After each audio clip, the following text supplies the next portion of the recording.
Hello friends, তোমরা সবাই কেমন আছো? আশা করি তোমরা সবাই ভালো আছো। আর তোমাদের আশীর্বাদে তো আমি তো খুবই ভালো আছি। ভাবলাম তোমাদের সাথে আজ রান্নার ভিডিও শেয়ার করি, তার জন্য বসে পড়লাম রান্না করব বলে। এরকম বন্ধুরা, সিম কেটে নিয়েছি, ভাজা করব। সিমটা আমি চাপিয়ে দিলাম।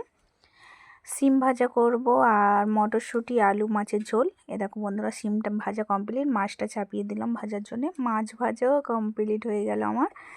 এরপর এই দেখো, এরপর কড়াতে একটু পেঁয়াজ 5 ফোঁটন দিয়ে দিলাম, দিয়ে আর মটরশুঁটি আলুটা দিয়ে দিলাম। যেহেতু আমি রান্না ভালো পারি না, ঝাঁকমাক করে রান্না করি, তার জন্য সবসময় আমার শ্বশুর, আমার শাশুড়ি, আমার হাজবেন্ড, তোমরা সবাই দেখেছো তপন গায়েন, সবাই আমার বলে রান্না ভালো হয় না। তাও কি করব, রান্না তো করতেই হবে না। তা তোমাদের সাথে বকবক করতে গিয়ে তরকারিটা কষা হয়ে এসছে বন্ধুরা। আর যদি তোমাদের ভালো লাগে আমার রান্নার ভিডিও, তাহলে কমেন্টে জানাতে পারো। এবার থেকে তাহলে আমি রান্নার ভিডিওই ছাড়বো বন্ধুরা।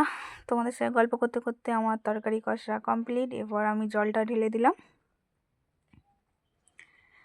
জল ঢালার পরে এরপর একটু তরকারিটা ফুটিয়ে নেবো বন্ধুরা। ফুটিয়ে নেওয়ার পরে তারপরে একটু মাছটা দিয়ে দেবো।